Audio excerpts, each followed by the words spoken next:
Welcome, everybody, to Strangest Species, episode 43, we think. We're pretty sure. We're pretty sure. Yeah. We'll go with 43. Sounds like a good idea to me. Alrighty. All right. I am your host, Mike Davis, here with your co-host, the one and only... Ethne Davis. Yes. Woo! That is still your name. Still me. And I'm still here. Well, cool. Thanks for being here. Mm-hmm. And thanks all of you for being here, too. Absolutely. Couldn't really do it. I mean, we could do it without them, but it wouldn't be the same. It definitely helps having people listen. Yeah, for sure. A minor detail to a podcast. If you're watching on the YouTubes, hello, welcome. If you're listening on the podcast version only, please go over to YouTube and give us a thumbs up and say hello. And you can see this is the first time that I'm not in a hoodie because the weather's beautiful. But he does have his really cool hat on. I have many really cool hats. But I mean, this one's, it's awesome. It's like, I have a collection of hats. But this little strappy thing just is my favorite part. It's a golden rope. Yep. It's great. Yeah, I like it. So, what's going on? Just a lot of spring in the air. Yeah, it's been really, really warm. It's been great. Yeah, it's beautiful. Turn the sprinklers on today. Yeah, that's good stuff. That's a good sign, you guys. It is a great sign of a lot of yard work coming up. So they're going to run tonight? No, they're not on. Oh, you were just testing them. Yeah. The water is now in the lines. Oh, I kind of want them on. Okay. We were just testing them today. Gotcha. Yeah, but they are working good. Well, that's great. Normally in the spring, I have to fix like 3 or 4. There's usually one or two that's broken or shooting the wrong direction, but they all looked great. Yeah. So I'll take it. You had your little sidekick helping you out there? I had our youngest with us. He was my checker. Yeah, your checker. He would run. Some of the sprinklers are a long ways away from the box. Yeah, they are. And so he would run down. And check them all. And check and make sure they Our were coming kitties out. do not like the sprinklers. Not when they pop up all of a sudden when they are sunbathing. They did not find those very appealing. Yeah, that was their first time ever seeing them. So yeah, they're cute. So, alrighty. All right. What we want to talk about today? We are going to talk about... I have no idea. That's right. Fossils. Fossils. That's a good guess. Fossils. No. No. No fossils today. Okay. I was just thinking of fossils because our nephew was just here and he loves dinosaurs. I mean, he loves them. And he had just gone to the Tyrrell Museum. Did you go recently? Well, not long ago. Like within the last couple months. Oh, that's cool. And he got to see like a full, Tyrannosaurus Rex fossil and then stand by the head of, he's told me 100 times, I cannot remember any of their names, the head of some dinosaur. I remember him telling us at dinner time about it.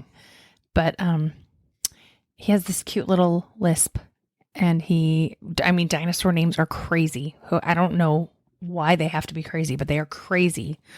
And so no matter what, it was just like, oh, okay.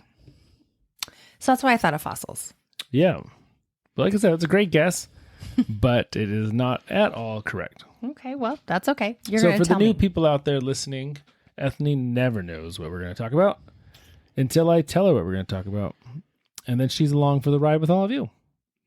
It's the truth. Yeah. So, do you like magic? Ooh, that's a tricky one. Mm-hmm. Yeah, you know me and magic. I do know. That's why I posed the question.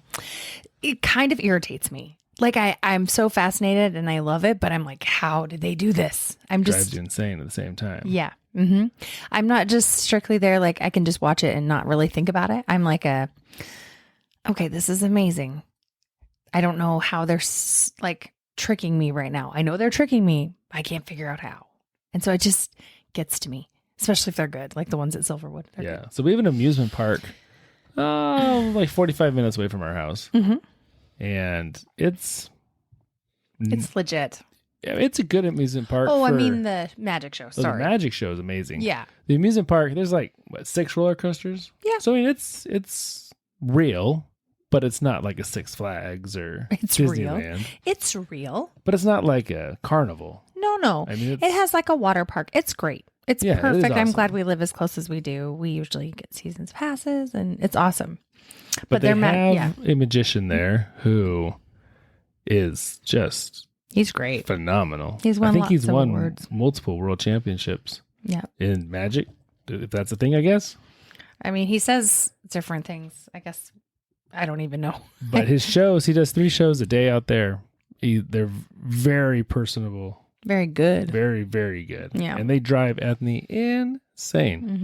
Mm-hmm. But I love them still at the same time. It's not like a hate. It's a, this is crazy. How did they do this? Like, I can't handle it. Yeah, it's kind of like when we watch a scary movie. Ugh. The whole time you're like, Mike. How do you do that, Mike? What's happening? Yeah. What's happening? No, this is a little bit different. It is different. Because the scariness is like, ugh, I hate this. There's no like, ugh, I don't like this. No, it's just the nonstop talking both times. Oh, okay. Okay. I get it. Did you see that, Mike? Did you see that? How do you do that? What's happening? Well, that's because half the time my eyes are closed. Because I don't like scary Well, the movies. scary movies. We're just talking about the magician. Oh, with the magician, yeah. I'm like, how is he doing that? Seriously. Because I want him to explain it to me, you know. They're really, really good. Or he's really, really good. So, if you can hear Anthony drinking her water, she's drinking her water. Sorry. I think all the I pollen. can hear it in my headphones. So, all the raking of leaves and stuff today is like kind of just in the air and in hear my ya. throat. I feel it as well. So anyway, So, today we're going to talk a little bit about one of the world's greatest magicians, but we're not really going to talk about magic. Siegfried and Roy. Nope. Siegfried and Roy. Yes. Yeah. I think. Neither one of them. Nope. We're going to talk a little bit about Harry Houdini. Oh, Houdini. Who He's the started one that as is a like magician. locked in a box Yep. and like gets out of the box. Yep. Okay. So he started as a magician, Mm-hmm. and later transformed more into an escape artist. Okay. And now he's more known historically for his Escaping. amazing feats of escape. Yeah. Gotcha. But he was a trained magician. He started as a magician. And we're going to talk a little bit about Houdini, but he's not our main focus. Okay. And so we're going to kind of weave in and out. The person we're going to talk about today, her life was intricately involved with Houdini's life. The original Houdini? Yeah. Or is there only one? There's just Okay, one. just the one. So,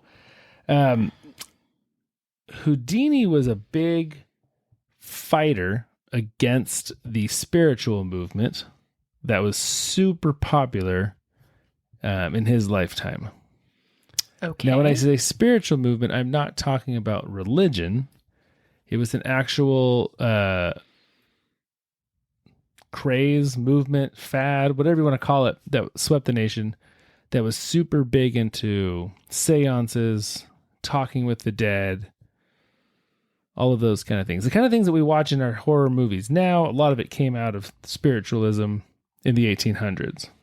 Okay. So that would be considered spiritualism? That's what it was called, yeah. Interesting. So it was big in the mid 1800s, Okay. kind of died down, and then became really popular again in World War One, because so many people had loved ones who died that it was kind of fresh again. This everyone was grieving kind of together, yeah, and so it became Interesting. popular to find ways to reach out and communicate with the dead. Gotcha. So a big part of spiritualism was seances. Okay. That was kind of the main thing. Mm-hmm. And so a typical seance would involve a group of individuals Okay. that would sit around a table, usually in a dark room. With a Ouija board. I don't know how frequent. That's a good question, actually. I don't really think know, Ouija but- boards were really part of it, because Ouija boards, I do believe, Are pretty new. were a board game that was invented. At least that specific name. I'm sure there was some kind of Similar. some version before that. Of a similar thing. But the seances would often have, most of the time would have a medium who claimed that they could speak to the dead Yeah. Mm-hmm. and channel the dead. And so you would have these, exactly what you would think a seance looks like. They'd have this medium, everyone would hold hands, sit around at a table in a dark room, and they would conjure. Don't forget the candles. Probably a lot of candles. Yeah. Actually, a lot of them were like pitch black or like almost pitch black. Oh, that's terrifying. Yeah. Oof. Well, you can't do your tricks if it's not pitch black. Oh, yes, of course. The tricks are the most important part. So none of it's real, guys. In the I'm not seance? saying that. Oh, you're not saying that. But I'm saying You're implying. there was a lot of that. I'm not saying Oh. all of it was that. I see. I don't know. Yeah. But the mediums, like I said, were the central figures in all of this, and they could talk to deceased loved ones. Supposedly. So are these okay? Is the person we're talking about, is she a medium? No. No. Okay. No. That took a twist. We're setting a background for where our story Okay. takes place. Okay. It's not even a story. It's like many stories. This one's a little more ethereal than a lot of our... Yes. Is this ethereal movement? Yes. Yeah, okay. This is sign language for ethereal. Because you know. Yeah. 'Cause I know Okay. nothing about sign language. We should ask our daughter. She loves it. She does. She Yeah, probably she's knows loving it. like 7 things. Well, she probably doesn't know ethereal. Let's be honest. She probably doesn't know what ethereal means. Is the word. In English? Yeah. I think she does. And we'll she's fi- smart. we'll but find out. We'll ask her. No, I think she will. She's watching Insidious right now Yes, she is. Mhm. because tomorrow's her birthday, and we watched Insidious like a week ago. Her and I. Not me. And now she wants to watch Insidious 2 tomorrow night on her birthday. We're gonna watch all 5, not tomorrow night. There are 5 of them? Yeah. That's terrible. So her and her girlfriend are down there right now watching Yep. Insidious 1 In preparation. for For Insidious 2. 2 tomorrow. Well, I decide if I can tough it out. And our next door neighbor girl who she's watching it with also does not like scary movies. And when I went down there, she's like, I don't know why I'm watching this. She does it better than me, though. She really does. So during these seances, cool things would happen. You'd have table rapping. Like that. Tapping? Yeah. But because it was special, it was rapping. Oh. It was kind of like a hip hop version. Oh. I don't know why they call it rapping. No, I know what you mean. But I that's what it was. Giving you a hard So time. the spirits would communicate Through rapping. through rapping. You could be like, dead great uncle, if you're here, knock twice. Things like that. Only they wouldn't knock. I mean, I'm knocking right now, obviously. Of course not. But underneath the table, Somewhere, I don't know. the medium would go. Something like that, yeah. Yeah, totally. Ghost who lives in our house. Knock once if you're hungry. You know, those kind of things. But they obviously wouldn't see you doing it. No. Maybe they didn't do it. I'm not saying they were all frauds, except most of them were probably frauds. Okay. All right. Remember the Philip experiment?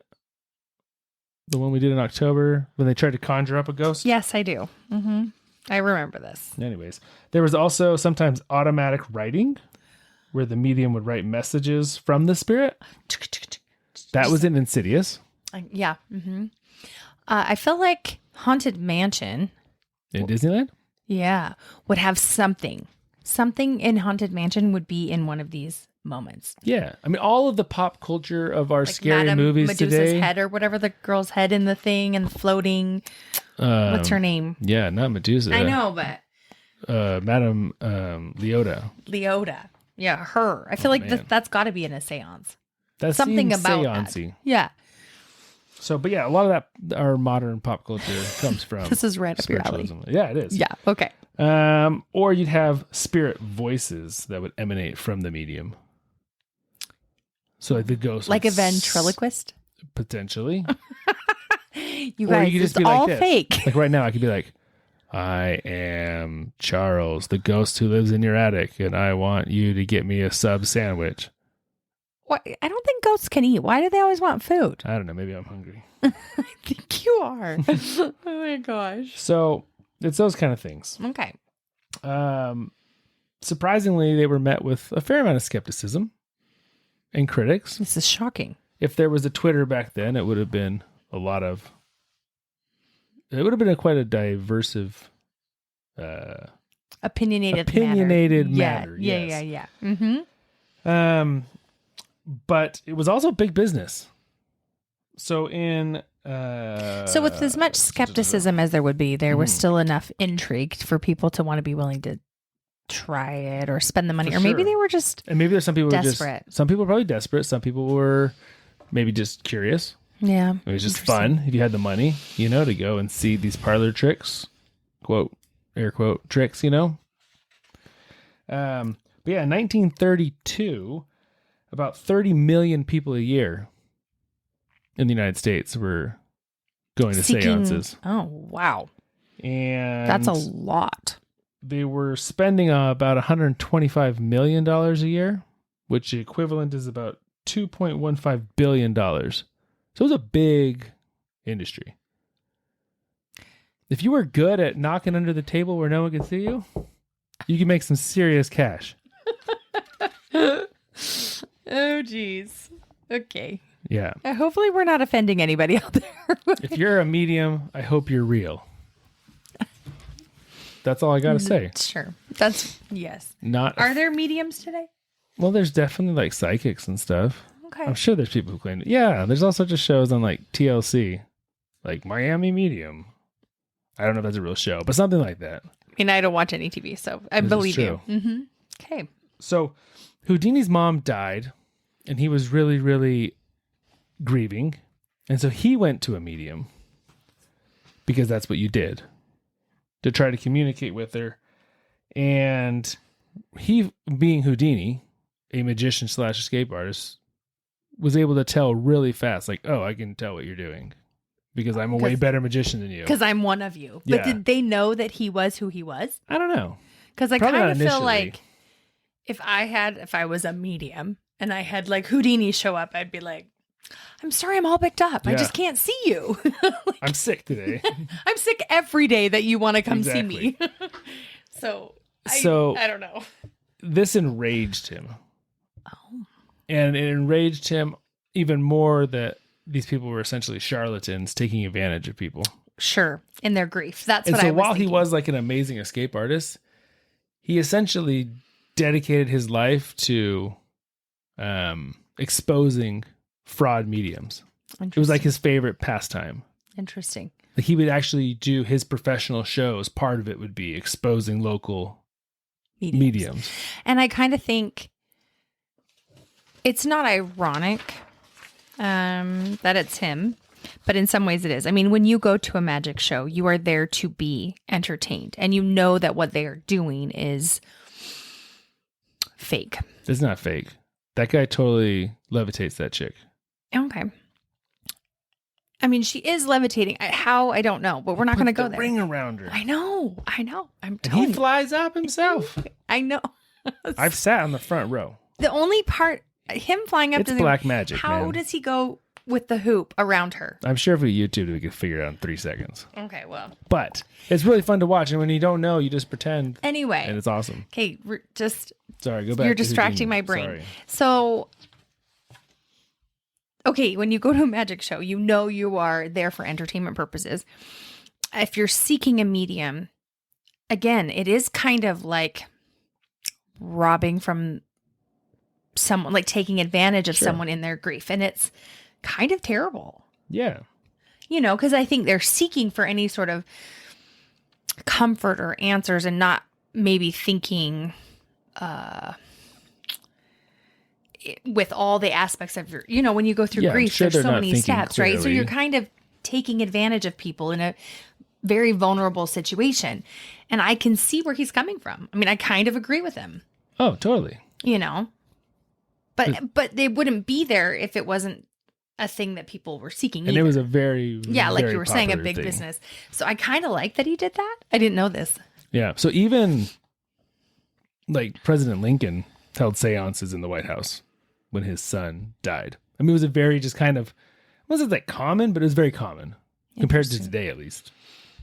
Interesting.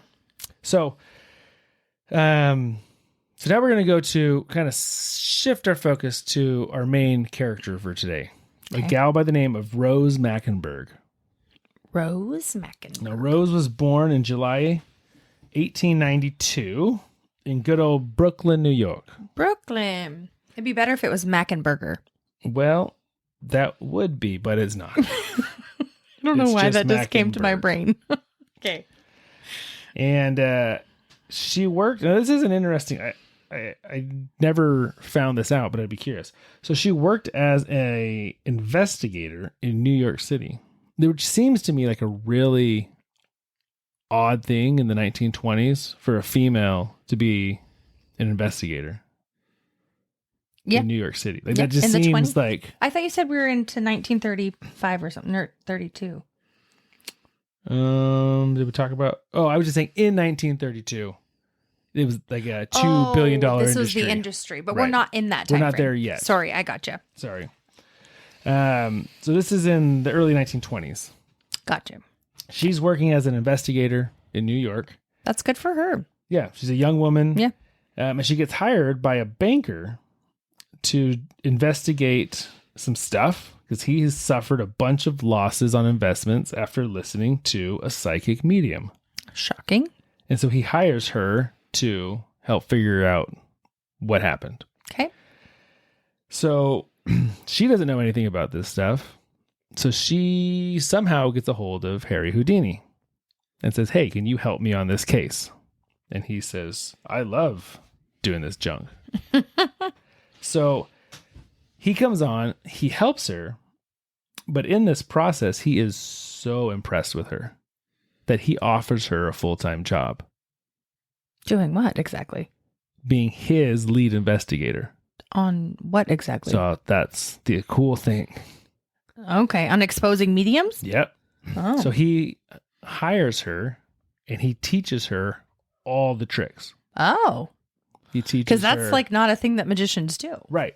And I'm not sure he doesn't teach her his tricks for like his big He's teaching her performances. the medium's tricks. Correct. Gotcha. So he's teaching her, I want you to go to seances Oh, and pretend to be whatever. seeking out Yep. someone. Mm-hmm. And you're going to figure out what they're doing and how they're doing it. Okay. This sounds Now, awesome. at one time, Houdini had a team of over 20 investigators Okay. that he paid, but she was the head investigator. That's a lot of investigators to have in your pocket. Yeah. Yeah, I mean, he Well, he must was a have, big wig. he must have done Like, he really was well for very himself. wealthy. Yeah. Did he have a family? Yeah. Oh, he was okay. married. Okay. I don't know if he had any kids or not, but he was definitely married. He was very enthralled to his wife and his mom. And Oh, yeah. That Yeah. was probably very hard for him when his mom passed away. so she learns the tricks and she becomes this fake medium expert. And she becomes like, her job is making up characters and dressing up and going to those mediums, kind of touring the country. That'd be really fun. So what Houdini would do is, let's say he was going to Cleveland in a month. He would send her a couple weeks ahead. They'd pick out whatever mediums they were going to expose. She would make up some alter ego. She would go in, do her thing, write copious notes. Well, maybe not in the seance, but Obviously, she'd yeah. figure out what was going on, Mm-hmm. send it all to Houdini. And then when he would get there For the shows. for the shows, he would do his shows. But as part of those shows, he would actually call out the mediums and say, hey, so-and-so is a fake, and this is the crap he's doing. And he would show them how they worked. I feel like there's got to be like some sort of faux pas law about that. Or something. Like, you can't do that. I don't even know if that's a thing, but I just feel like he's stepping on some sort of... Yeah, it'd be like going to a magician show, and then a week later, another magician showing up saying, like, here's all the tricks that magician did for like you. I feel like it's like a industry... Well, it would be definitely in the magic world. Right, but I don't know. It still just seems so mean, but kind of great, but mean, kind of. I don't know. Yeah. Like, he's going to get himself in trouble, maybe. Well, people definitely didn't like him. Well, all people or just Well, mediums? no, like a lot of, like, many of his shows would turn into, like, fights with his investigators and the mediums, you know. Really? And, yeah. Oh. Because it's their livelihood, and they're making tons of money. So why wouldn't he just decide, like, hey, this isn't worth it? I'm 'Cause getting... he hated it. I mean, And he was doing a good thing, right? I mean, yes, he was. Yep. He's also maybe tainting his. Well, I don't think so. I think the general audience, I don't think, held it against him at all. Okay, well, that's good. Okay. So, like I said, Rose was awesome. She quickly became his top investigator. And she would come up with all sorts of backstories, characters, outfits. Sometimes her main persona was a sad widow, obviously. But sometimes she would, and it's funny, you can go look up pictures, and there's all these pictures of her in like her different outfits. That's cool. So like one of them, she was an upscale spinster. Ooh. Sometimes she played an uneducated farmhand. Sometimes she played just a country bumpkin. Sometimes she played a normal housewife. Yeah. So there's all sorts of things. She even had fun with her names that she would make up. One of her favorites she would use was Frances Raud, R-A-U-D. Why do you think she would use the name Frances Raud? Because Frances starts with an F and last name is Fraud. Yeah, Fraud. Good job. You're so smart. So smart. Another one she really liked is Alicia Bunk. Like bunking the... But so if you slow down Alicia, it's like all is bunk. All is bunk. A bunk. Yeah.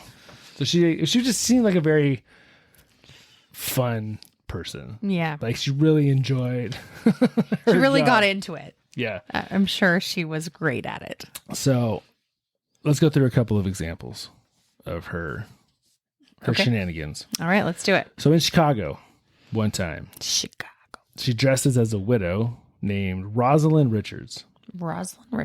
And she visits a prominent spiritualist named Herman Parker. Herman. Good old Herm. Good name.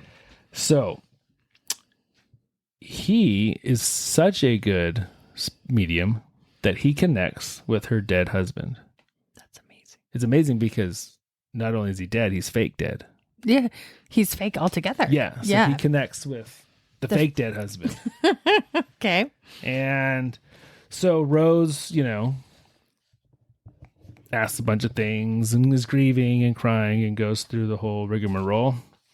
But then she decides she's going to ask her dead fake husband what she should do with this super big settlement from his death. Smart. Yeah.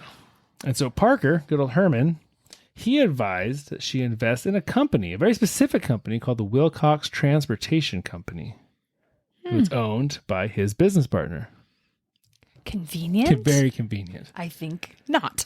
Yeah. So, or I think yes. She says, perfect. And then she goes and turns him in and he goes to jail. Who goes to jail? Herman Parker. For fraud. For fraud. So she exposes this whole big... Wow. I feel like people are going to be out for her.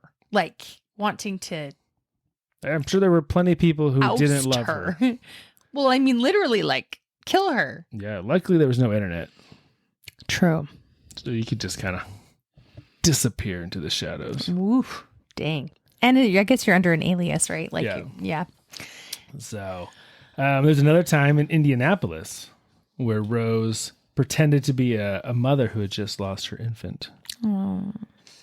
And a spiritualist by the name of Charles Gonzalez, but not like the Hispanic spelling of Gonzalez, like Gunsolas. Gonzalez. I don't know what that's Italian. I don't know. Yeah. But he was also very kind and offered to communicate with her infant son or child via a bowl of water. You don't say. That was his. What does that even... Okay. I'm not sure. He talked to the bowl of water and it talks back. I don't know. For a mere $25, which back then was a couple $100. That's a lot. Yeah. He also encouraged her to that she could improve the communication if she would get naked. He said this? Yeah. Are you serious? Yeah. Did she get naked? No. Oh. I was like, she is really taking this to the new level. Yeah. I mean, maybe she did, but I doubt it. It'd be really funny. Yeah. She's like, okay. And then just sees where it goes from there. Yeah. Let's see what her dead child tells her while she's naked. I don't want to say anything mean. Anyone that is going to go along with this has to be in a state of like, You're like, deserves to get their money taken. well, That's what you're saying. no, has to be. I mean, obviously not thinking clearly. If you really think that getting naked, but I'm sure there are Talking people, to a bowl of water? right. I'm sure there are people out there that are like so I'm sure there are. so It is sad. lost, you know, with the situation that they find themselves in, that they would do it and not even really think of the absurdity of it, Yeah. you know? Yeah. I mean, I think Puff Daddy would do it. Okay. Don't even. Maybe that's what he does. Okay. So a few weeks later, 6 weeks later, guess who shows up in Indianapolis to do a show? Oh, Houdini. Harry Houdini. Yeah. And guess who is in the audience of Houdini's show? Gonzolas That's right. And guess what Harry Houdini does? takes off his clothes, No. says to take off your clothes. Well, he Copies calls them of- out oh. and he tells everybody this is what he does. And good old Gonzalez got booed all the way out of the stadium. Really? Yeah, or the auditorium. It would have been funny to almost like play his same trick on him, That would have been funny. like call him up on stage. Like, this is the way it works, man. This is the way it works. You got to get naked, and then just If you want to and talk then to him, call man, him out right then. I think that would have been hysterical. that But would have been good. maybe that's what he did. Maybe. So sometimes, so you'd have these, oftentimes the medium would be in the audience of Houdini shows. How would he know that they were there? That's a good question. I'm not Because I sure mean, how like he the arranged it. technology nowadays, I think that's actually kind of a big job. But I don't know if he was just because he was such a giant star that maybe he wouldn't know they were there, but maybe he would just, Oh, or maybe he would get there and like praise them, like, "Oh, you guys have a wonderful medium here in Indianapolis, whatever Gonzalez, you know." And is he here tonight? And then you're like, "Oh yeah, I'm awesome. Here I am." Gotcha. Maybe it was something like that. Maybe he would send special tickets ahead of time. I don't know. To like bait him to Yeah. coming. Okay. Anyway. Maybe he would use their hubris and be like, "Hey, if you want to see what a real medium looks like, come to my show." But he's not really a medium. Magician, whatever. Yeah. Yeah. So I don't know how he got him there. But oftentimes he would call out the medium. The medium would deny it or say like, she was never in my seance. And so the crowd would turn to Rose, who was there, and want proof that she was there. So she had this special little thing she would do. Because what are seance rooms like most of the time? Dark. They're dark. So she would draw with a green crayon a star somewhere in the room in the dark. Wow. And then, I mean, this is how the world worked back then. People would get up and they would leave and they would go like to the place of the medium, like right then and there, the Wow. crowd. And she could go in and say, "Look, there's my star right there on the wallpaper," or Oh, "There's my wow. star." That's And, impressive. Yeah. So, it was pretty wild. It's very well thought. Yeah. Like the process is very well thought They're through. professionals. Professional debunkers. Debunkers. But not depantsers. Depantsing is not a thing. Just pantsing. But it's debunking.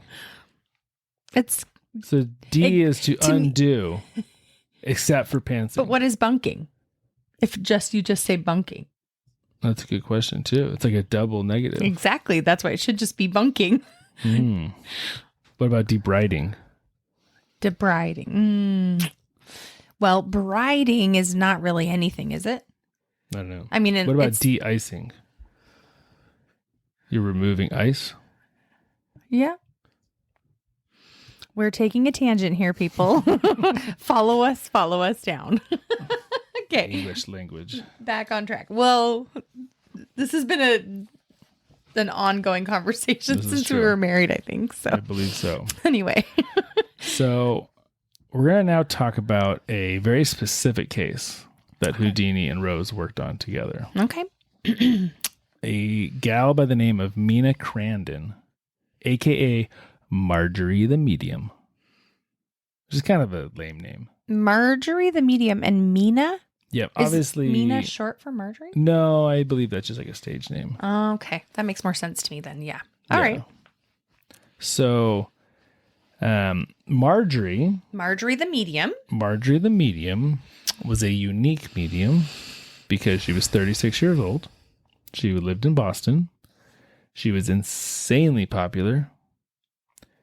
And I think one of the reasons why she was insanely popular is because she was extremely attractive and wore pretty much nothing during her seances. It's a good way to get yourself popular. Yeah. Yeah. She wore a very flimsy, thin, kind of see-through dressing gown and slippers and silk stockings.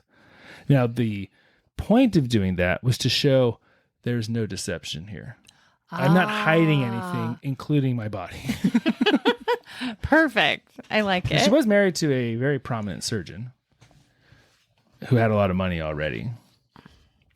But she was quite popular for some reason. Her seances Some curious were reason. the best around in the Boston area. Sure. Okay. Now, Marjorie claimed to have psychic abilities that allowed her to communicate with spirits of the deceased. And she could produce quite a few different physical manifestations, including voices, apparitions, movements of objects. Ooh. And she was very big into table tipping. So not just the knocking, but the table actually moving. It's like that one that Nick does with the flying, bouncing table. Nick is the magician at our amusement park. Oh, yeah. Yeah. We're on a first name basis. He has this trick. I've seen it. How many times have I seen it? Oh. 25 times. Yeah. He's got this little podium. Little table. Mm-hmm. And he puts this cloth on top of it. And then he holds the edges of the cloth. And the whole table floats off the ground. And he can bounce it and walks it move around. it. He can put it on people's heads. He'll wave his hands above it, like to make sure there's no strings. Our daughter has even done it with him. Held the other end. She holds one side and he holds one side, and they fly it around together. Okay, explain that, everybody. I don't understand. That's what I'm Where's saying. Houdini when I need him? I know. And I'm sitting there 5 feet away watching it. And I can't figure it out. Like, but the cloth is like very not Loose. glued on there. Yeah. Well, he puts it on. Yeah. He takes it off. Yeah. So then I'm like, is there some sort of remote in the cloth that's like magnetic in the top of the table? I mean, literally my brain is like, how did he do this? Maybe it's this. Maybe it's that. It's just how my brain works. I think it's just magic. I think he's a wizard.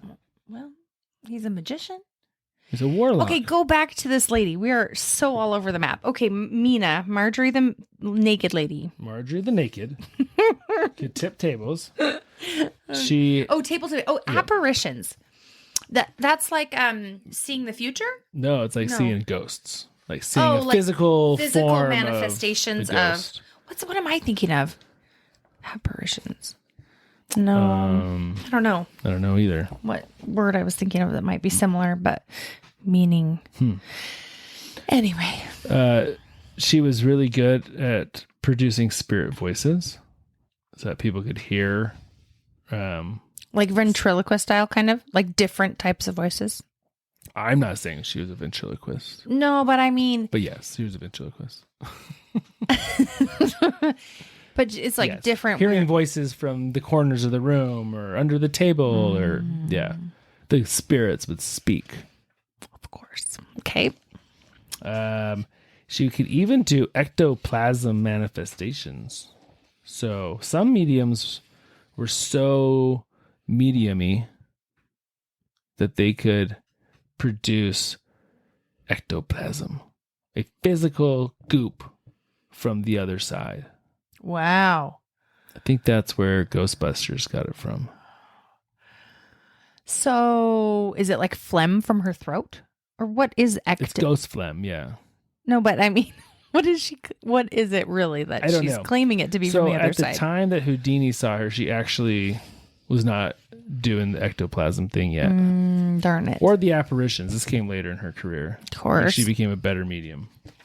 Even after he threw her under the bus? Well, we'll get to that. Okay. I mean, you'll find that naked mediums, a powerful, powerful form of magic. Don't we all know? So normally Marjorie, the medium, worked with bereaved people, sad people, people who were looking for comfort. Right. But there was a special seance that she got both Houdini and Rose to attend, not in costume, not hiding. She knew they were coming, and she knew who they were. And she was thrilled to get to do her thing for them and convince such an amazing team as Houdini and Rose of her awesomeness. Okay. So during the seance, when Houdini and Rose were there, a spirit bell rang, which is like this little box with a bell with a button on it. And if you push it, it rings. But the spirits could come and push it. So no one else pushed it? No, the spirits push it, I think. It's a spirit box. Okay. Not a person box. Jeez. Your dang quesadilla, Tina. Okay. Spirit box. A voice called to Houdini in the darkness. Ooh. And a megaphone crashed at the floor at his feet. That like fell from the sky? Yes. Wow. A ghost megaphone. This is getting weirder. Well, maybe it wasn't a ghost. Maybe it was a normal megaphone thrown by a ghost. Absolutely. At Houdini. Okay. So the question is, why was Houdini open to seeing Marjorie in person instead of their usual sneaky ways? Because she asked them to? I think he wanted to see her performing outfit. No, she was a huge deal. Like very popular, very famous. One of the spirits that she conjured was her older brother, Walter, who had died about a decade before in a train accident. He was crushed. Ooh, sad. Yes. He was not a very pleasant spirit. Why not? Well, some people are just not pleasant spirits. Okay. And so oftentimes Walter would come through and he would say such obscene things that the 1920s Bostonians were like, there's no way this cute little girl could say these things. Like, that's just not something a woman would say. And so it was obvious proof. That is definitely obvious proof. That it was really Walter, the ghost. That it was really her brother. Yeah. But sometimes the voice of Walter would come from other parts of the room when Marjorie was in a trance. Sometimes her mouth would even be full of water and the voice would still come. Is it like a recording from a speaker? There's no recordings. Okay. I don't know. No, I think she's just really good at what she does. Okay. Kind of like how I can't figure out how Nick flies a table around. He's just good at it. He's just really good at it. Gotcha. The table's not actually flying around. No, it really is Well, flying. I mean, it is, but there's some normal explanation to it. For sure. But she had become such a huge deal that she had convinced some very prominent people that she was genuine. One of these people was Houdini. Sir Arthur Conan Doyle. Arthur Conan Doyle. Arthur Conan. You've probably Should I heard know that who? name. So he is the writer of Sherlock Holmes. That it is. And he was a big proponent of spiritualism. He thought spiritualism was like the bee's knees, the biggest thing that had ever happened, and that everything else in the world was going to fail in comparison to spiritualism. Okay. Got it. And literature, I guess, because he wrote good books. Very good stories. So Conan Doyle was such a huge deal, and he had so much faith in Marjorie, the medium, that he attracted the attention of a magazine called The Scientific American. So in December 1922, the magazine launched an investigation into the paranormal with a cash prize of $2,500 to the first person who could produce a psychic photograph under the magazine's test conditions, or $2,500 to the first person who could produce a visible psychic manifestation, or a ghost, in other words. Okay. To the satisfaction of their judges. Who are the? Oh, is Houdini a judge? So who are the judges? Houdini. So Houdini was the first one to say, "Oh, I will be a judge." Okay. And was Rose a judge? Or So I don't know if Houdini was the only judge, or if it was like him and his team were judges, or how it worked exactly. Okay. And so that's why Houdini was interested in her. I get it. But but it wasn't all done above the table, shall we say. Okay. So Houdini what's happening under the table? Well, metaphorically. Right. So Houdini was not notified by Scientific American that they had begun their investigation into Marjorie the medium for 3 months. And they were about to award her the prize when Houdini first found out that they had even been doing it. And he's like, whoa, hold on. I'm one of the judges. I've never even seen this lady. And so not only was that going on, but the local Boston papers had caught word that they were about to give her this prize. But I don't understand how they could give him this prize without him judging. Well, apparently the other judges had seen enough, and they were like, "Oh, this is genuine." One of the headlines was "Houdini the magician stumped," and Houdini didn't like that because he's like, "I've never even seen this girl." Well, yeah, I wouldn't like that either. That's like every Inquirer magazine out there. Yeah. So he did find out that some of the other judges, when they would go to watch her, would stay at their house.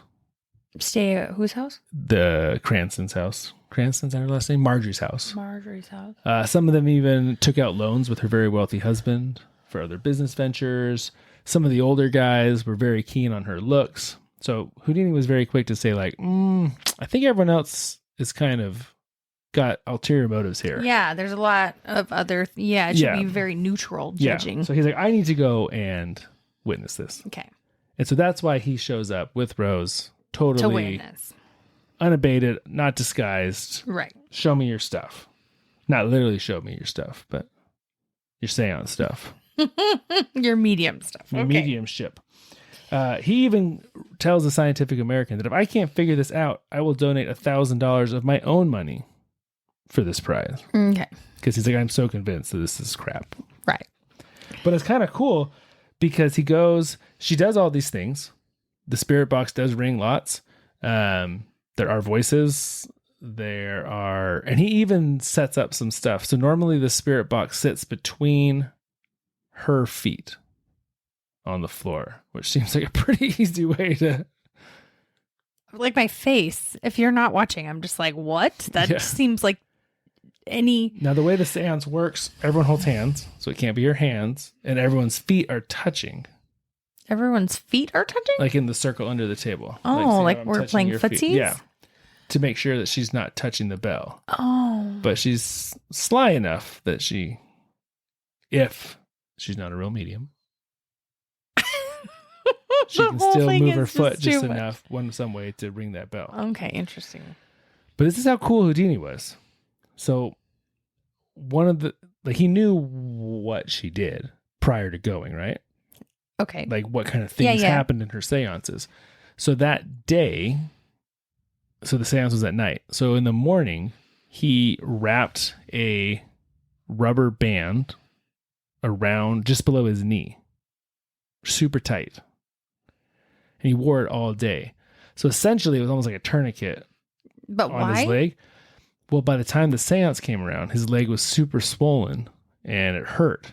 And so he was super more, what's the word I'm looking for? Aware of his foot? Aware of anything touching his leg. And so he wanted his leg by her to be like that so that he could feel even better her movements. This is some dedication. Yeah. But this is why he's the greatest escape artist of all time. Like these things that no one else would even think of, right? Not at all. Not even a little bit. Like these little tricks and, Yeah, let's almost amputate my leg. Yeah, just so I can prove this lady wrong. Prove this lady wrong. Perfect. And so he does come up with answers to all of her things. Okay.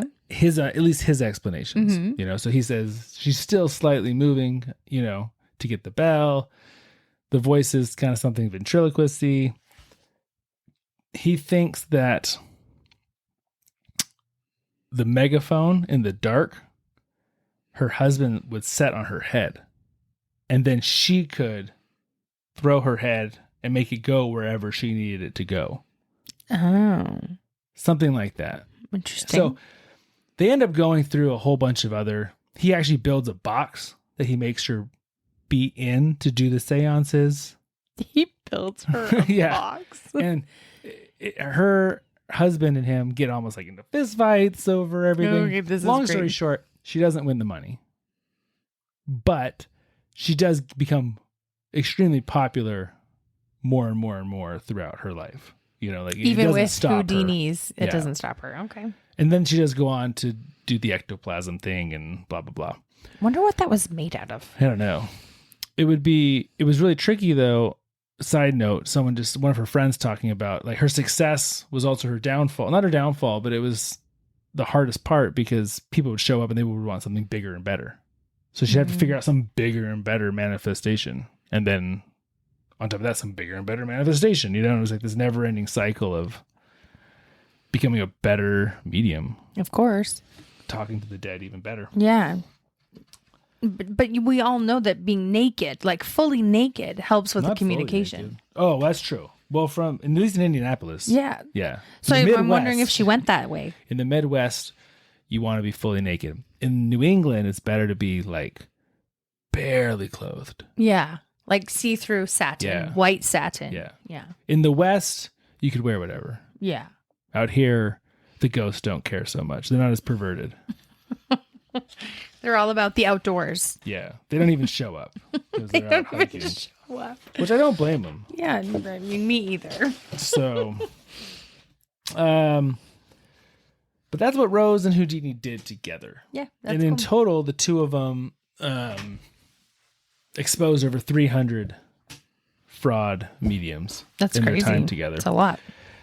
In 1926, Okay. this is kind of Rose's big claim to fame. So Houdini's still alive because he dies young, kind of unexpectedly. So this is 5 months before he dies. Do we know what he dies from? It's weird. So one thing, and I'm not a Houdini expert, so if you're listening to this and you're like, that's not right at all, Mike. Okay, I'm sorry, it's not right at all. But one of the things he would do is he could get punched in the stomach by anybody, like as hard as he could, and it would hurt him. That sounds And so a absolutely med terrible. student shows up at his house, asks if this is true, starts punching him like crazy. He dies like a day later, something like that. It's weirdness. I should investigate it more. Maybe we'll do a story on it. That is strange. Yeah. Okay. Anywho, so it wasn't like cancer or anything. Yeah. It's like from his job, Yeah. potentially. Okay. But then I thought maybe I read once appendicitis, which obviously maybe, like, he being wasn't in punched. Antarctica cutting out his own appendix, Ugh. which would have been better. Okay. So, But sorry. anyways, Roses, so 1926. in Washington, D.C., it was legal to be a medium, essentially. It was illegal. It was legal. You It- could actually get licensed to be like... In all these other places, was it legal and they were just It wasn't practicing? illegal, but it wasn't like... Like, I have something you a could li- actually get like a I- permit. I right, get what you're like- saying. Okay. I have a dental license from the state of Washington. I get that. I could get like a medium license and Like be it was official Where is this again? in D.C. DC. Go DC. And so Houdini was obviously really anti all of this crap. Mm-hmm. And so he and a couple congressmen sponsored a bill that would make it illegal, essentially, to do this in Washington. Okay. And so they had to testify in front of Congress, Okay. the pros and cons. Mm-hmm. And Mackenberg herself, Rose herself, said the following. That the days were filled with near riots, a welter of conflicting testimony, shouted objections, muttered oaths, and copious tears. Okay. Houdini would get up while testifying and do tricks and show the senators and show the representatives how it was done. He even offered $10,000 to any spiritualist who could prove that their stuff was genuine right there and there. Now, here's another thing I failed to mention earlier.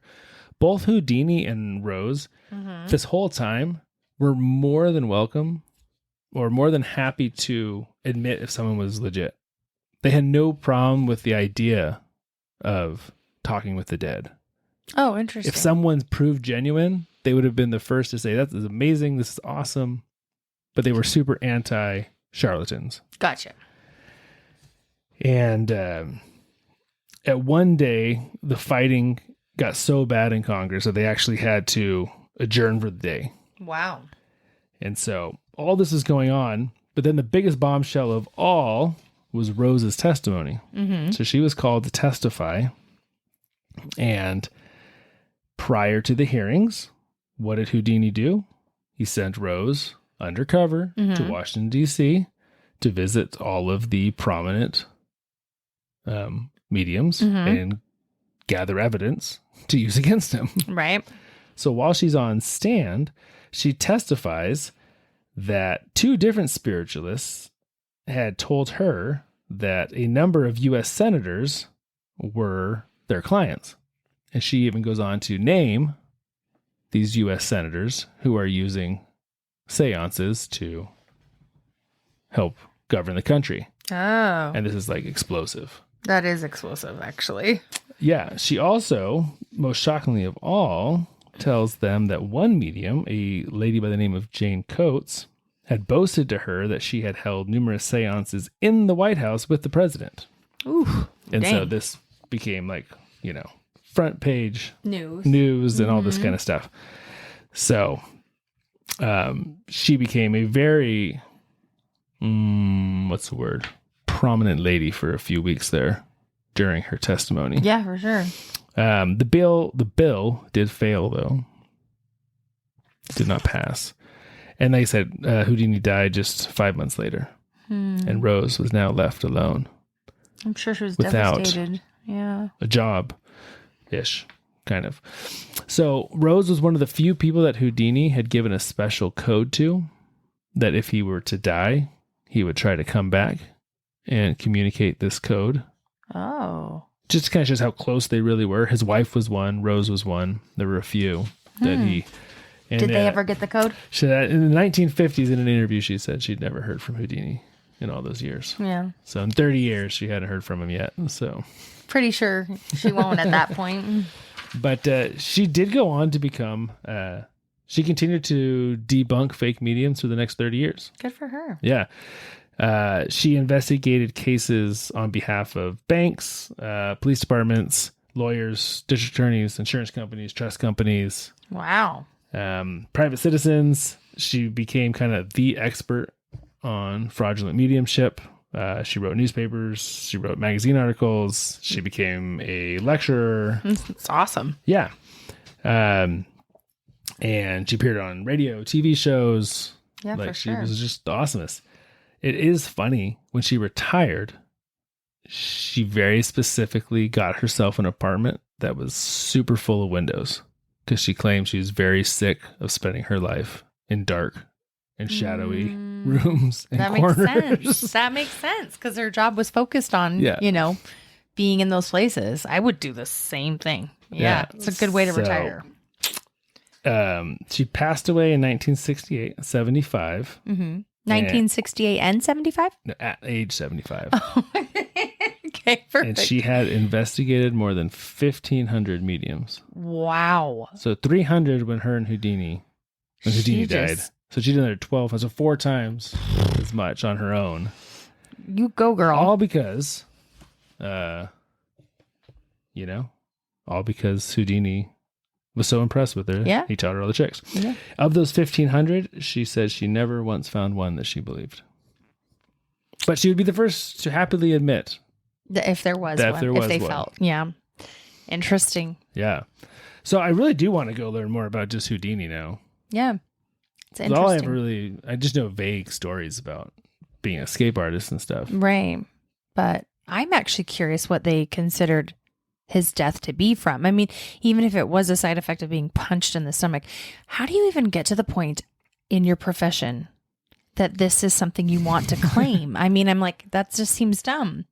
And like I said, I'm no expert. Maybe I'm mixing up some stuff. Well, something along those lines. Well, I mean, there are people that claim the unthinkable, like the knives going and fire and whatever. Well, this is the same guy who would get handcuffed in a straitjacket and thrown it off of a bridge. Yeah, which you need to do more research. I mean, it bothers me. And I couldn't do the research, but it would bother me. I don't know. I think he's pretty straightforward. I don't think it would be like disturbing. I think the concept for me is like, is it really real? Is it not really real? And if it is really real, you really could have died. And it's just kind of like this cycle of, that's kind of stupid. Like the whole thing about punching yourself in something, that's really the truth. I'm like, this is kind of like you're missing. There was a famous, I mean, nowhere near Houdini famous, but escape artist who killed himself. Trying to escape? Uh-huh. He got buried alive under concrete in like a glass coffin, and the coffin broke under the weight of the concrete. Oh, that's such a bad idea. They couldn't get him out in time. Oh, that's terrible. It's like in the late 90s, I think. It's on YouTube. You can watch the whole thing. Mm-mm. Like you see the concrete pouring, and then you can tell when the glass just gives out. The whole thing just like this big void of concrete is liquid, right? Like, oh, for sure. Just drops like a big bubble. I want nothing to do. See, that's what I'm saying is it's like, I kind of feel like you've got a few screws loose. That is true. Like, hey, I don't know why, but I'm just. No, and so I wouldn't like be disturbing good for it. to me, right? Like in many ways it's disturbing. It's incredible that he could get himself out. But is it really real, or is that magic in and of itself? Like, is it really not tied straight, Jack? Who knows? I don't know. Yeah, I don't know either. So I'll have to go do some Houdini reading. Yeah. You're so much better at that than me. Reading? Thank you. Reading creepy, like macabre, weird sort of stuff that's bothersome to me. And I don't know. Yeah. I just, anyway. Well, it's very interesting. Yeah. She seems like a really cool lady. She's spunky. So you guys, there are lots of cool women all the way back in time. All the way back in time, even 100 years ago. No, but I mean, like, even in biblical times, there's lots of really awesome women out there. It's just really cool. There's as many amazing women as there are men. That's what I'm saying. I just feel like sometimes there's this whole, stigma. And obviously there were things that needed to change. I'm just saying they were there. You probably just didn't hear about them near as much or something. Yeah, I'm sure there's tons of cool stories of women who did huge things and just never got the credit or the publicity. Right. Because it just wasn't how the world worked then. So anyway, I just think that's pretty awesome. Edney, you are the star of this show. So thank you. No, I think you're the star because we wouldn't have the show without you. That's true, but no one would listen if you weren't doing it. Oh, well. Alrighty. Well, it is late here, and I want to go for a run still. So yeah, kudos to you. It's beautiful out. So it's beautiful out. All right. So let's get the heck out of here. Okay, sounds good. We will be back next week. Please, if you're listening, go over and search Strangest Species podcast on YouTube. Give us a thumbs up. Watch it. It'd really help. You don't have to do it all the time. Just enough that it gets some traffic going. Yeah. And then other people can find it. It's true. So thank you. We're not trying to make any money or anything. We just want people to listen. So, all right, everybody. Have a wonderful week. We'll talk to you next week. Bye.